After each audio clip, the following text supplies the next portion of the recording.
Hello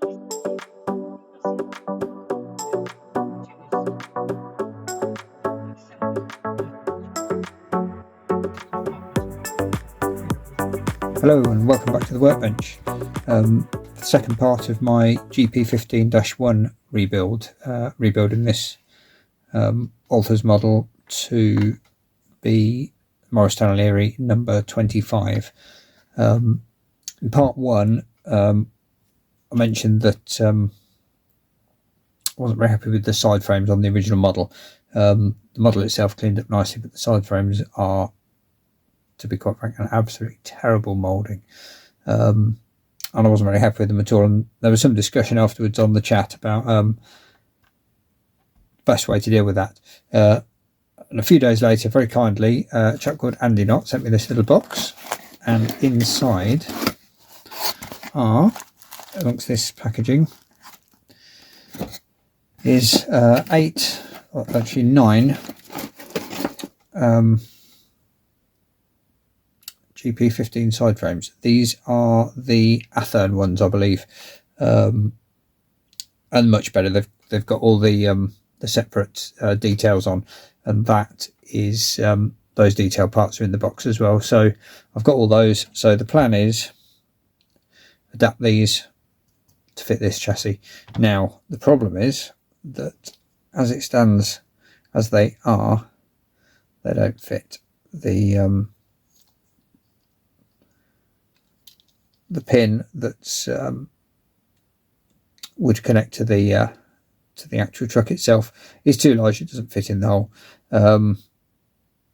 So what I wanted to do was to adapt these to fit this chassis. So that's what I'm doing in this video.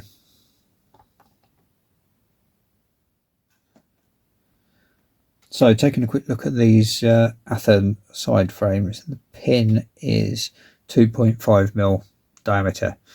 The fitting on the truck itself is 4mm. Oops, get the caliper in there. Pretty much bang on 4mm, just slightly under. Which means if I drill the hole here to 2.5mm, I'm concerned it's going to be quite thin on the sides. So what I intend to do is to drill this out to 2mm, to remove the pin from the back here, drill that to 2mm as well, and then I've got some evergreen 2mm rod. I can't remember the number for that. I'll pop it on the bottom of the screen, and then use that as the fixing pin. If I can do it tight enough, because it's got the additional outside pinholes as well, they all line up, so the frames will fit correctly, but I'm not sure that the pins on the trucks are going to fit in the holes on the Athearn. Show that bit better on the Athearn truck sides. So yeah, we'll remove this pin, drill that, and then see where we're at.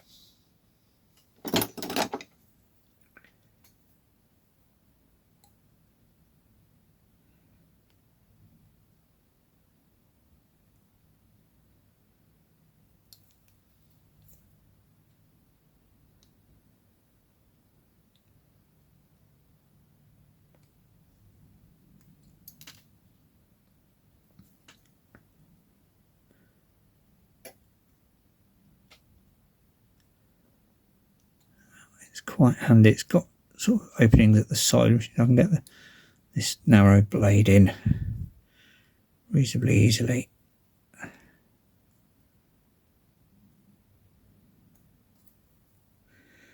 Get that as smooth as we can. So it's quite difficult to do with the camera where it is. But there we go. That's got it.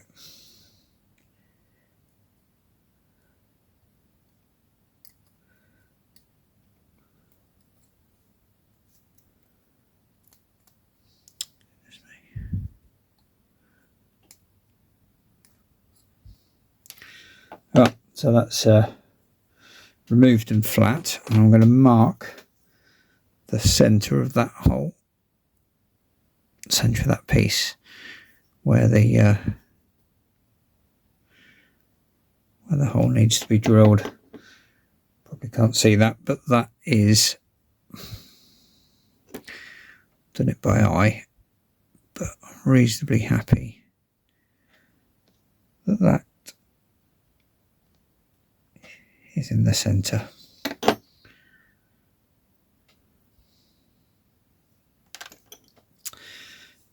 I've already got the 2mm bit in the drill, so we'll do this one first. So the truck side itself, in the hole there, I'm just going to ream this out using the 2mm bit. It's a metal bit. I'm just going to put it in there and make sure that is a 2mm hole. Don't want to go in too far. I don't want to actually drill it out. It's just opening the reaming the existing hole out of it. Make sure it's there's room for the rod in there. Don't expect it's going to go straight in, because I think it may be very slightly larger than the advertised 2mm. So I'm just going to get a file and slightly cone the end.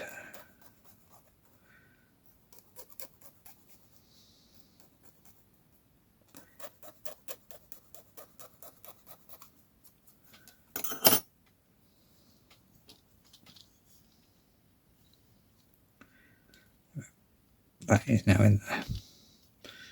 That's a nice tight fit in there. In fact, get it out again. There we go.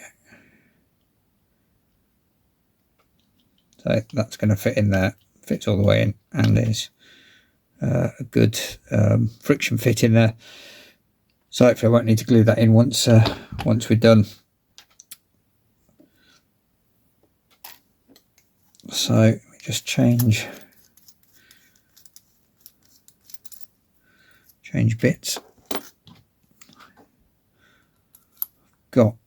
This is a 1.3. I don't think it particularly matters. It's just to put a pilot hole in chassis here in this, sorry, in the frame.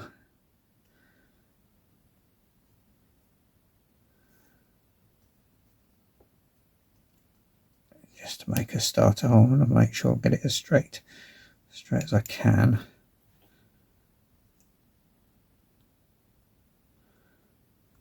Back in the centre, that's alright. I don't want to go in too far, because there's a fair bit of plastic there. It's thick enough on this extra wide bit here, so we've got a bit of room to go in without popping out the other side. But that's only the pilot hole, so I'll put that back off.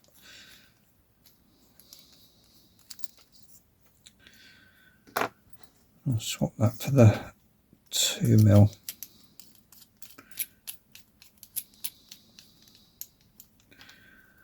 And we'll go in there. Again, I don't want to go in too far. I want to go in far enough to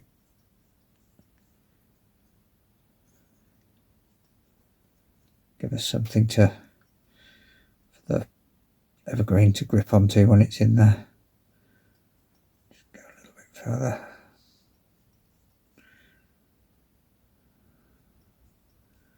Just checking that it's central. I was going to do it in the pillar drill, but I just think it might run the risk of over drilling and melting it, which I've done in the past.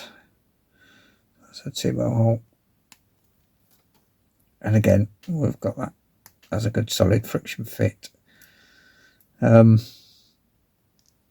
it being a tight fit on both, that's pretty tight on there. Go in a little bit further. Not too much. There we go. With it being a good friction fit on both, I think we can cut that to length. We'll have a bit of adjustment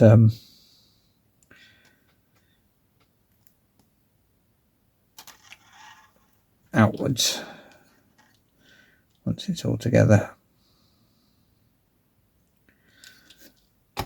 So I'll fix that back in there, get it in as far as it'll go,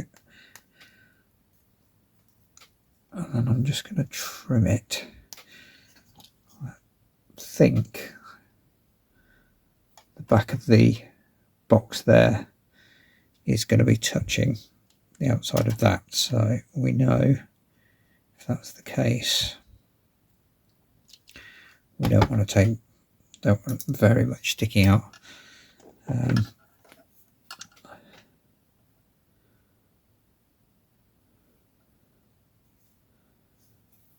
Just take that down there, hoping I've left enough. Not the most scientific way to do it, it must be said. Now we'll recone this end, give it room so it goes in, hopefully.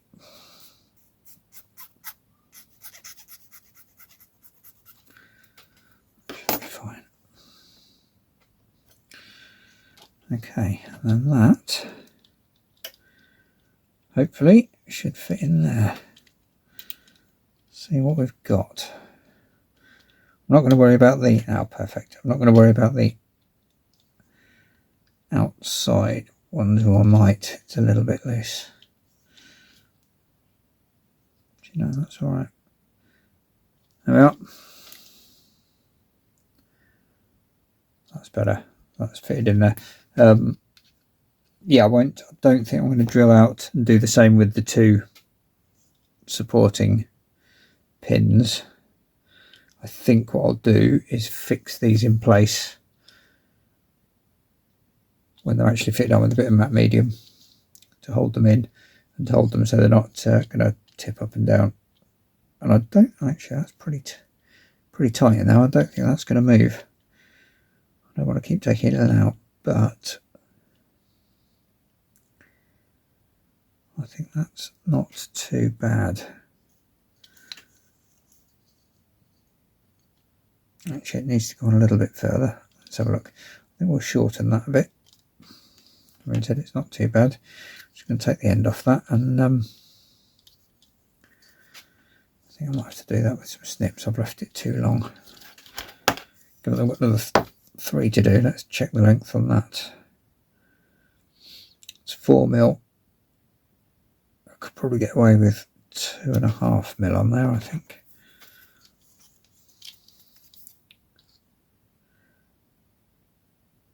Yeah, that's 4mm. If we go 2.5mm, that should be plenty.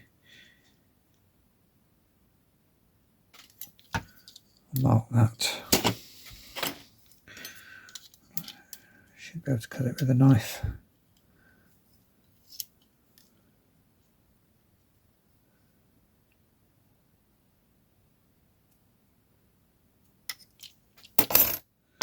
It's a bit knock road, but I think it'll do the job. I'll have that off there. That's definitely, I think, going to be about right.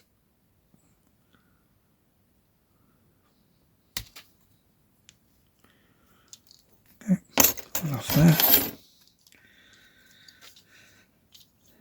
This is quite tightly fitted into the frame itself, so hence why I'm just doing it like this rather than trying to pull it out, because I think I'll deform it if I try and pull it out with the pliers. I don't think I'll get it out by hand. Excuse me. Okay, let's try that.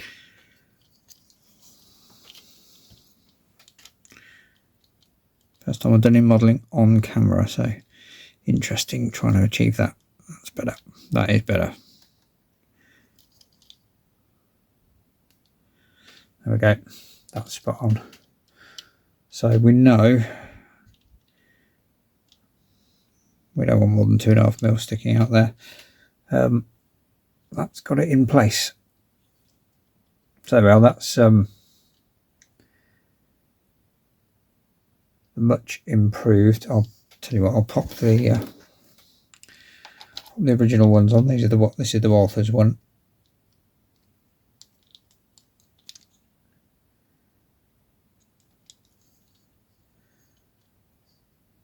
the Athearn one, which has even got the cast makers marks and things in it. They're really nice, certainly in comparison to these terrible things. As you can see at the bottom, that's just a flat moulding, whereas this one has the brake shoes adjacent to the wheels. So that's really nice. So there we go. Really happy with that. That is first one done. Another 3 obviously to do. And that is how I will adapt the Athearn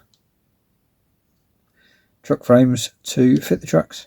Once again, massive thank you to Andy Knott, who sent me those frames. I was trying to, I wanted to use Athearn frames, but I couldn't find any anywhere. He very quickly and very kindly messaged and said he had these ones in stock. And like I said, I've got, I think he sent me 9 plus all the detailing parts. So I've got enough to do this locomotive and number 24.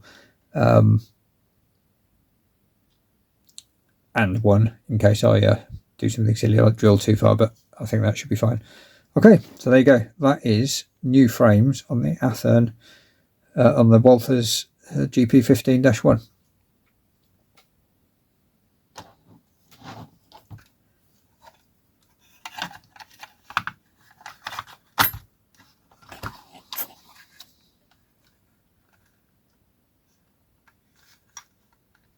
Okay, thanks very much.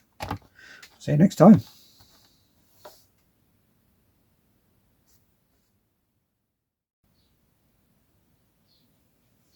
Okay, so I've spent an evening finishing off the remaining 3 trucks from the one that I videoed earlier.